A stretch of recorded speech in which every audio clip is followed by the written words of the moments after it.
The sun was dipping low over the rolling hills, washing the valley in molten gold.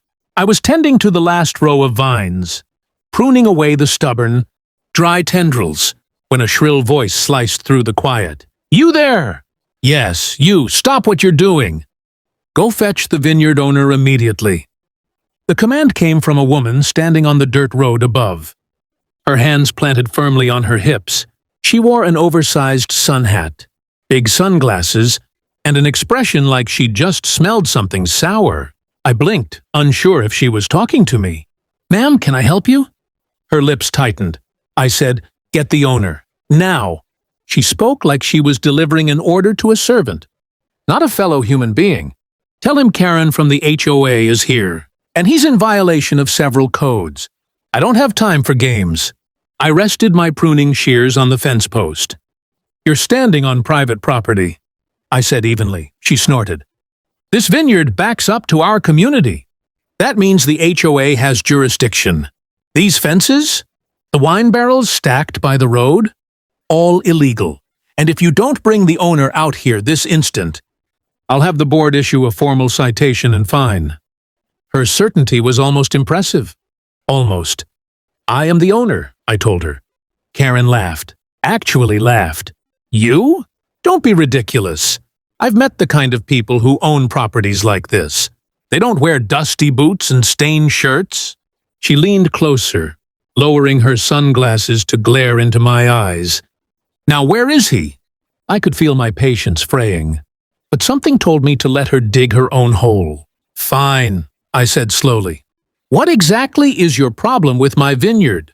Her list unfurled like a scroll, claims about unsightly agricultural equipment, unauthorized structures, and odors wafting into the community. She even threw in a complaint about the rooster from my neighbor's farm. Finally, she straightened up. "I'll be speaking to the actual owner about removing these vines near the property line.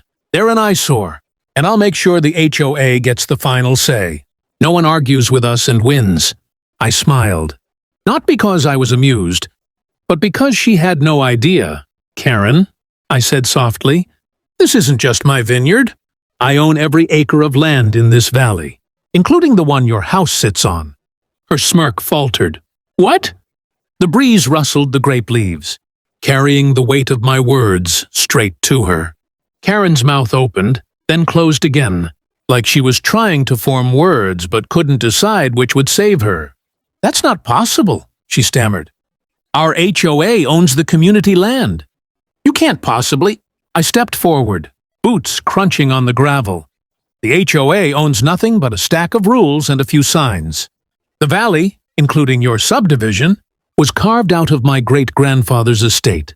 Your developer leased the land from me for 99 years, which means—" I paused, watching her confusion twist into something sharper. "You've been paying me rent for as long as you've lived there." Her sunglasses slipped down her nose. "Rent! We own our home!" "You own the building," I said, voice calm. "Not the ground under it. And the terms in your community lease give me certain rights." Karen straightened her hat, trying to gather her composure. "Then I'll take this to court." "You could," I said with a shrug. "But you'd lose. The deed's in my name. The lease is ironclad. And every HOA president before you understood that keeping a good relationship with me was in their best interest." Her face turned crimson. "Best interest? Are you threatening me?" "No," I said, stepping back toward the vines. "I'm reminding you that I've been patient for years. You've been in violation far more than you realize. HOA landscaping crews, dumping clippings on my land, residents cutting through my property without permission, even installing a fence 2 feet into my vineyard. I let it slide because I don't enjoy fights. But you're here, trying to order me around on my own soil. That doesn't sit well with me." For the first time, she seemed to realize the ground she was standing on, literally, wasn't hers. Her voice dropped. "What do you want?" "Simple," I said. "You'll rescind any fines or violations against my vineyard.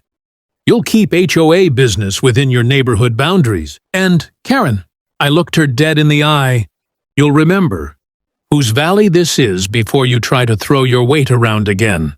She swallowed hard. "And if I don't?" I smiled faintly. "Then I'll have no choice but to terminate the land. Lease for your entire subdivision." Imagine explaining that to your neighbors when their mortgages become worthless. The color drained from her face. Without another word, she turned on her heel and marched back toward the community gate, her steps faster than when she'd arrived. I picked up my pruning shears again. The sun was almost gone, leaving the valley wrapped in twilight. The grapes swayed gently in the breeze, the only witnesses to the quiet victory. Some battles are won without raising your voice, only by knowing exactly where you stand. If you enjoyed watching Karen's jaw drop when she realized, "I own the whole valley," make sure to hit that subscribe button so you don't miss more stories like this. Give this video a like if you love seeing HOA bullies get put in their place. And drop a comment telling me, what would you have said to her in that moment?